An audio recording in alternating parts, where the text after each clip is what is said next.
بسم اللہ الرحمن الرحیم۔ السلام علیکم۔ ابرار رشید آپ کی خدمت میں ایک مرتبہ پھر حاضر، اور آپ سے درخواست ہے کہ اگر ابھی تک آپ نے اس چینل کو سبسکرائب نہیں کیا تو سبسکرائب کر لیجئے، جو بیل آئیکن ہے اس کو ضرور پریس کیجئے گا۔ آپ کا بہت بہت شکریہ۔ آپ لوگوں میں سے کتنے لوگ ہیں جنہیں یاد ہوگا کہ فلم سٹار شبنم، ماضی کی معروف ہیروئن، ان کا ایک گینگ ریپ ہوا تھا، جنسی زیادتی کا نشانہ بنایا گیا تھا ان کو، اور اس گینگ ریپ کے مرکزی ملزم اور بندیال فیملی کا، یعنی شبنم ریپ کیس کا بندیال فیملی سے کیا تعلق ہے، اس حوالے سے سوشل میڈیا پر آج کل نئے سرے سے کچھ خبریں گردش کر رہی ہیں، اور اس میں کتنی سچائی ہے، کیا افواہیں ہیں، کیا الزامات ہیں، اور کون سے الزامات جھوٹے ہیں، کن چیزوں میں حقیقت اور سچائی ہے، یہ تمام کی تمام چیزیں دستاویزی ثبوتوں کے ساتھ آپ کے سامنے رکھیں گے کہ واقعی کیا بندیال فیملی یا موجودہ جو ہمارے چیف جسٹس ہیں ان کا اس ریپ کیس سے کوئی براہ راست یا بالواسطہ کوئی تعلق رہا ہے، کون کون سے لوگ تھے جو اس میں ملوث تھے، کون سے ایسے لوگ تھے جنہوں نے اس پورے جرم میں ملوث جو 5 افراد تھے جنہیں سزائے موت سنائی گئی تھی، بالآخر اس سزائے موت کو عمر قید اور آخرکار بریت میں کون تبدیل کروانے میں پیش تھا، اس حوالے سے بات ہوگی۔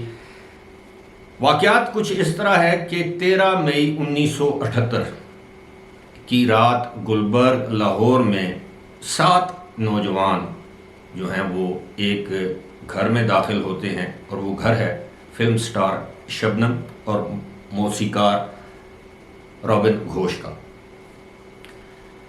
اب ان 7 کے 7 جو اس وقت نوجوان تھے، ان کے بارے میں یہ کہا جاتا ہے کہ یہ انتہائی با اثر خاندانوں کے بگڑے ہوئے امیر زادے تھے، یا بگڑے ہوئے بیٹے، یا بگڑی ہوئی اولاد تھی۔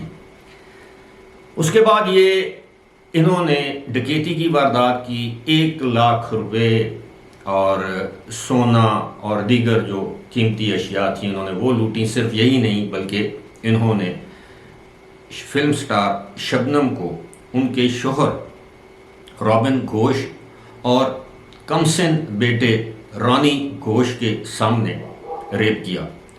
رابن گھوش اور ان کے بیٹے کو رسیوں سے باندھ دیا گیا اور شبنم کے ساتھ ان کے سامنے ریپ کیا۔ اس کے بعد پولیس نے یہ مقدمہ درج کرنے سے لے تو لال کا کام لیا، کیونکہ یہ بااثر لوگ تھے، لیکن بالآخر عوامی دباؤ پر، فلمی ستاروں کے دباؤ پر، اور اس زمانے کی جو سول سوسائٹی تھی اس کے دباؤ پر یہ مقدمہ جنرل ضیاء الحق جو اس وقت چیف مارشل آرٹ ایڈمنسٹریٹر تھے، ان کے کہنے پر، ان کی ہدایت پر یہ مقدمہ درج ہوا۔ اس کے بعد مختصراً میں آپ کو بتاتا ہوں 5 افراد۔ اب ان میں جو ملزمان جو شامل تھے ان کے میں نام آپ کو بتا دیتا ہوں۔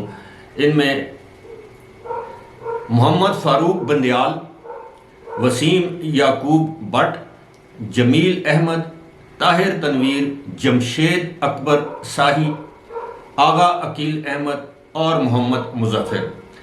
اور اس میں آغا عقیل احمد کو 10 سال کی قید سنائی گئی، محمد مظفر کو بری کر دیا گیا ثبوت نہ ہونے کی بنا پر، لیکن جو 5 جو ہیں محمد فاروق بندیال، وسیم یعقوب بٹ، جمیل احمد، طاہر تنویر اور جمشید اکبر ساہی، ان کو سزائے موت سنائی گئی۔ اب سزائے موت سنا دی گئی تو یہ بڑا مشہور کیس تھا، اس زمانے میں مارشل لا کا دور تھا، اور اس سے پہلے لاہور ہائی کورٹ نے مارچ کے مہینے میں شاید ذوالفقار علی بھٹو، 22 مارچ تھا، ذوالفقار علی بھٹو کو سزائے موت سنائی تھی، یا 18 مارچ تھا اسی سال، اور لاہور ہائی کورٹ کے چیف جسٹس تھے مولوی مشتاق۔ بہرحال ان کی سزائے موت پر یعنی اپیلیں ان کی خارج ہو گئیں، اور بالآخر ان کی سزائے موت کا وقت آ گیا۔ اب کہانی یہاں سے سٹارٹ ہوتی ہے کہ موجودہ چیف جسٹس کے ساتھ ان کا کیا تعلق ہے۔ فاروق بندیال کے بارے میں یہ کہا جاتا ہے کہ یہ موجودہ چیف جسٹس کے پھوپھی کے بیٹے ہیں، یعنی فرسٹ کزن ہیں۔ یہ جو موجودہ چیف جسٹس ہیں ان کے والد فتح خان بندیال، جو کہ ایف کے بندیال کے نام سے جانے جاتے تھے، وہ ایک بیوروکریٹ تھے، جنرل ضیاء کے دور میں بھی، اور وہ ڈپٹی کمشنر بھی لاہور کے رہ چکے ہیں۔ بعد ازاں اگر آپ کو یاد ہو تو میں نہیں ہے تو میں یاد دلا دیتا ہوں، 1993 میں مختصر مدت کے لیے وہ پاکستان کے نگراں وزیر داخلہ بھی مقرر کیے گئے تھے۔ اب یہ جو فاروق بندیال ہیں یہ اور جو جسٹس عمر عطا بندیال ہے یہ آپس میں فرسٹ کزن ہیں، یعنی ماموں پھوپھی زاد ہیں۔ فاروق بندیال کو 2018 میں عمران خان جو ہیں وہ اپنی جماعت میں شامل کرتے ہیں، بنی گالا یہ جاتے ہیں، یہ ان کی جماعت میں شامل ہوتے ہیں۔ اس کے بعد سوشل میڈیا پر ایک کوہرام برپا ہوتا ہے کہ ایک ریپسٹ کو، فلم سٹار شبنم کے ریپ میں کنوکٹڈ کرمنل کو، انہوں نے مجرم کو اپنی پارٹی میں شامل کیا ہے۔ اس کے بعد نعیم الحق مرحوم نے بھی اس پر شدید تحفظات کا اظہار کیا اور ان کی بنیادی رکنیت ختم کر دی، یعنی ایک دن وہ پارٹی میں شامل ہوئے فاروق بندیال، 2 دن بعد ان کو پارٹی سے نکال دیا گیا عوامی دباؤ پر۔ اب معاملہ کیا ہے؟ معاملہ یہ ہے کہ جب فاروق بندیال اور دیگر کی سزائے موت تھی تو اس پر اس وقت جو شبنم کے جو وکیل تھے وہ ایس ایم ظفر تھے۔ ایس ایم ظفر کون ہے؟ معروف قانون دان ہے، پاکستان کے بہت بڑا، یعنی قانون دانوں میں، پاکستان کے قانون دانوں میں ان کا بہت بڑا نام ہے۔ اور وہ علی ظفر، بیرسٹر علی ظفر جو کہ سینیٹر بھی ہیں پی ٹی آئی کے، اور اس وقت جو سپریم کورٹ میں کیس سنا جا رہا ہے علی ظفر، اس میں ہائی کورٹ اپنا پاکستان تحریک انصاف کی نمائندگی بھی کرتے ہیں۔ اور دوسری بات یہ ہے کہ وہ علی ظفر کے صاحبزادے ہیں اور پی ٹی آئی کے سینیٹر بھی ہیں اور پی ٹی آئی کی نمائندگی بھی کر رہے ہیں، یعنی پی ٹی آئی کے وکیل ہیں سپریم کورٹ میں۔ تو اس حوالے سے بہت سے لوگوں کا کہنا ہے کہ چونکہ ایس ایم ظفر نے ان 5 ملزمان کی سزائے موت کو عمر قید میں تبدیل کروایا، بعد میں آپ کو پتہ ہے کہ عمر قید کے بعد کیا ہوتا ہے، 2-4 سال بعد یہ لوگ باہر آ گئے۔ اب یہ ایک اس زمانے میں ایس ایم ظفر جو علی ظفر کے والد محترم ہیں، انہوں نے جنرل ضیاء الحق کو یہ خط لکھا، یہ خط کا عکس آپ کی سکرین پر نظر آ رہا ہوگا۔ یہ 26/10/1979 یعنی 26 اکتوبر 1979 کو یہ خط لکھا گیا تھرو رجسٹرڈ میل۔ اس میں لکھتے ہیں، وہ general Muhammad Zia ul Haq president of Pakistan اس وقت تک بن چکے تھے، یہ ان کے نام یہ خط ہے، اور وہ یہ کہتے ہیں کہ I acted as counsel for مسمات شبنم in the شبنم ڈکیتی case in which 5 persons have been given death penalty۔ یعنی میں مسمات شبنم کا وکیل رہا ہوں شبنم ڈکیتی کیس میں، جس کیس میں 5 ملزمان کو یا 5 افراد کو سزائے موت سنائی گئی ہے۔ I had the occasions of watching the accused to the proceedings and also examined the forces behind the crime. I feel it my duty to communicate to you my personal views in the matter کہ میں نے اس case کے وہ سارے معاملات دیکھے ہیں تو میں سمجھتا ہوں یہ میری ذمہ داری ہے، مجھ پر فرض ہے کہ میں اس کیس کے تفصیلات سے آپ کو آگاہ کروں۔ These young boys acted as delinquents and are influenced۔ یہ اصل میں یہ تحریر جو ہے تھوڑی سی مدھم ہے۔ These young boys acted as delinquents and are influenced by the prevalent atmosphere of license and free for all attitude sustained by the previous regime۔ بڑی دلچسپ بات ہے کہ جناب یہ انہوں نے یہ جو بدماشی کی جو حرکتیں کی ہیں یہ پچھلے دور حکومت یعنی ذوالفقار علی بھٹو کے دور حکومت میں جس طرح کی مادر پدر آزادی تھی، یہ اس سے متاثر ہو کر انہوں نے یہ سب کچھ کیا ہے۔ اور پچھلی حکومت یعنی ذوالفقار علی بھٹو کی حکومت سے متاثر ہو کر انہوں نے شبنم کا ریپ بھی کر دیا اور ڈکیتی بھی کر دی۔ The corrective measures were absent in the society، یعنی اس وقت معاشرے میں مطلب بے راروی تھی اور کوئی اصلاح کا نظام نہیں تھا۔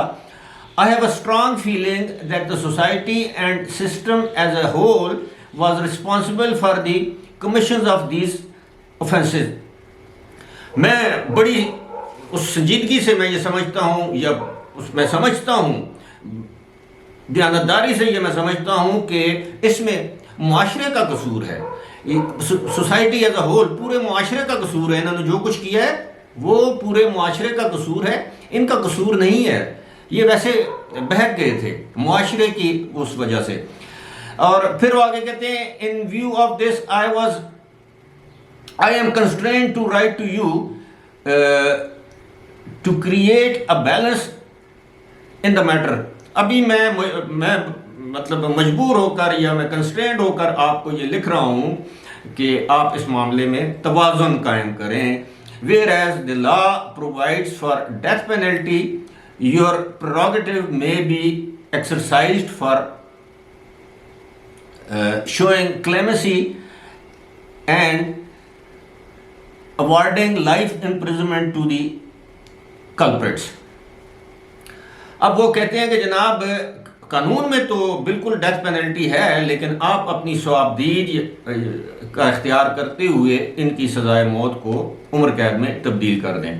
امپریزنمنٹ ٹو دا کلپریٹس یعنی ان کی لائف. اچھا اس میں وہ آگے کہتے ہیں کہ یہ تھوڑا سا اس میں وہ مسنگ تھا. whereas the law provides for death penalty, your prerogative may be exercised for showing clemency and awarding life imprisonment to the culprits. یعنی ان کی سزائے موت کو عمر قید میں تبدیل کر دیں. This will also be consistent with the doctrine of احسان. یہ جناب بالکل نظریہ احسان کے عین مطابق ہوگا. احسان یہ اسلام میں بھی ہے کہ کسی پر احسان کرنا، تو یہ اس کے نظریے کے عین مطابق ہوگا. اس کے بعد جناب چیف مارشل لا ایڈمنسٹریٹر اور خود سابق تھا پریزیڈنٹ آف پاکستان جنرل محمد ضیاء الحق، اس وقت کے امیر المومنین، نے جناب ان پانچوں کی سزائیں معاف کر دیں، عمر قید میں تبدیل کر دیں. اور یوں بندیال خاندان جو ہے وہ ممنون اور مشکور ہو گیا ایس ایم ظفر کا، جن کی درخواست پر اس وقت کے صدر نے ان کے کزن اور دیگر کی سزا معاف کی تھی.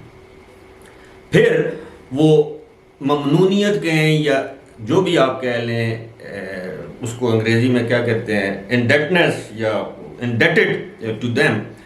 تو اس کے بعد جناب ایس ایم ظفر ان کے لیے بہت قابل احترام نام ہے، ہمارے لیے بھی قابل احترام نام ہے. پھر اب ایس ایم ظفر کے صاحبزادے جب جسٹس عمر عطا بندیال کی عدالت میں ان کے سامنے پیش ہوں گے، چاہے وہ کسی بھی سیاسی جماعت کی نمائندگی کر رہے ہوں، تو پھر ظاہر ہے وہ ان کے والد کا احسان تو موجودہ چیف جسٹس کو یاد ہوگا یا یاد آئے گا. میرا خیال ہے میں نے چیزیں تھوڑی بہت کلیریفائی کر دی ہیں کہ اس میں کیا سچ ہے، کیا نہیں ہے، کیا حقیقت ہے، کیا نہیں ہے، تاریخ اور دستاویزی ثبوتوں کے حوالے سے. فی الحال مجھے دیجیے اجازت. خدا حافظ.